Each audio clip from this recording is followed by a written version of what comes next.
Talvez você tenha estudado alguma coisa sobre Grécia Antiga e de repente ficou com uma certa dúvida. Afinal, Atenas tinha ou não tinha democracia? Aquele negócio podia mesmo ser considerado democracia ou não? Nesse vídeo eu vou explicar para vocês as características que uma pessoa tinha que ter para poder participar da democracia ateniense e a gente vai bater o martelo. Afinal, esse negócio era uma democracia ou não era? Bora lá!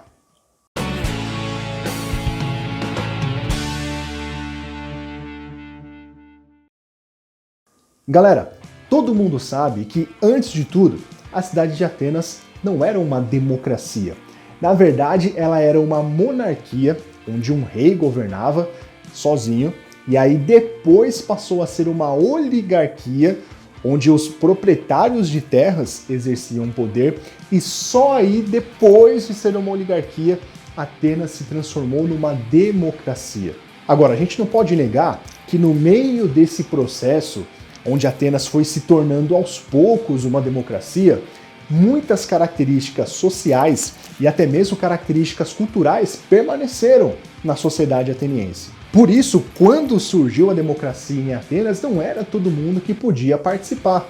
Inclusive, teve um cara chamado Clístenes, que foi um importante legislador em Atenas, que criou aí um sistema onde havia 4 condições para que uma pessoa pudesse participar da democracia.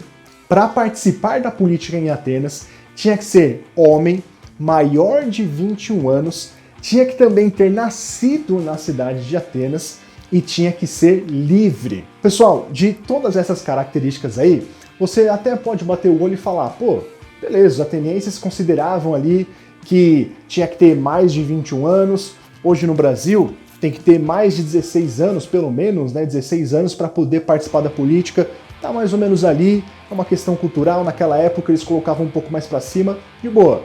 Você pode olhar também para a questão de que só os atenienses podiam votar, isso mostra que os gregos super valorizavam a sua cultura, né? Os gregos consideravam a cultura deles superior à de outros povos, inclusive havia muita rivalidade entre as cidades gregas, mas se você olhar hoje em dia, você não pode também ir para um país e já chegar votando. Então você olha para esse outro ponto e ainda está mais ou menos seguindo o parâmetro do mundo atual. Mas o que pega mais nesse negócio era que nem as mulheres podiam participar e ainda tinha escravidão na Atenas antiga, né? Então você fala, putz, mano, como é que pode ser considerado uma democracia se as mulheres não participavam, ou seja, pelo menos metade da população não participava porque era mulher, e além disso, os caras tinham escravidão, e não só tinham escravidão, como os gregos acreditavam que a escravidão ela era necessária para acontecer a manutenção da democracia. Os atenienses acreditavam que era preciso ter a escravidão para que os cidadãos livres pudessem exercer a política enquanto os escravos trabalhavam. Então você olha para isso e fala, pô, não é possível. Isso não pode ser democracia. E aí fica a grande questão, galera. Era ou não era democracia? E aí? Era democracia, galera. É claro, pessoal, que nós queremos que as mulheres participem da política e somos contrários a qualquer tipo de trabalho escravo. Mas o que está em jogo aqui é o sentido da palavra democracia, que inclusive é uma palavra grega, então vamos pensar na palavra democracia aplicando ao contexto da Grécia Antiga. A palavra democracia, na sua origem, é uma junção de 2 termos, que são demos e cracia. A palavra demos significa povo e a palavra cracia significa poder, ou seja, o poder com o povo, pelo menos aquele povo, os caras que eram considerados cidadãos, um homem maior de 21 anos, nascido na cidade de Atenas e livre.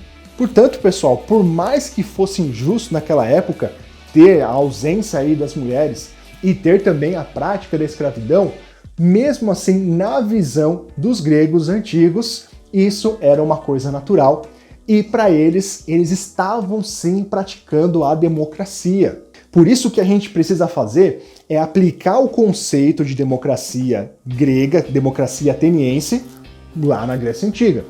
E aplicar o conceito de democracia atual aqui no mundo contemporâneo.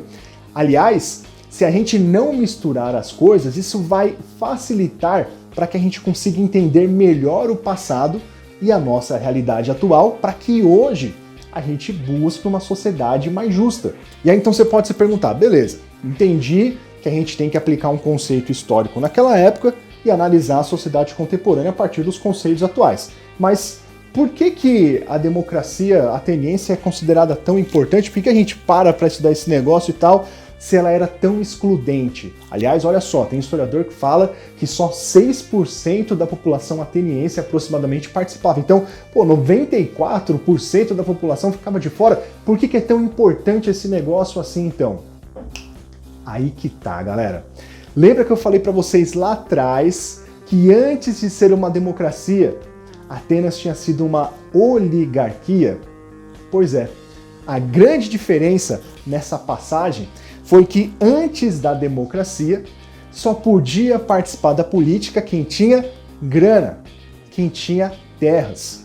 Portanto, quando surgiu a democracia ateniense, mesmo que ela fosse excludente em muitos aspectos, ela trouxe uma coisa nova.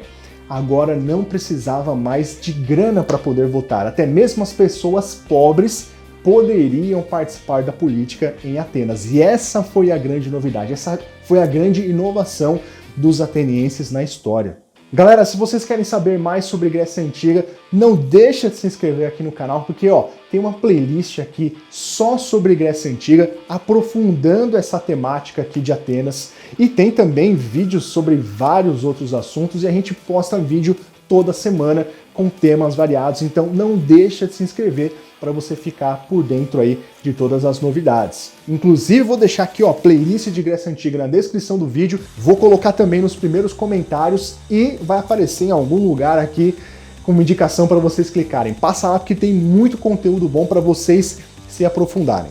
E é isso aí, pessoal. Vou ficando por aqui. Valeu, galera. Até a próxima.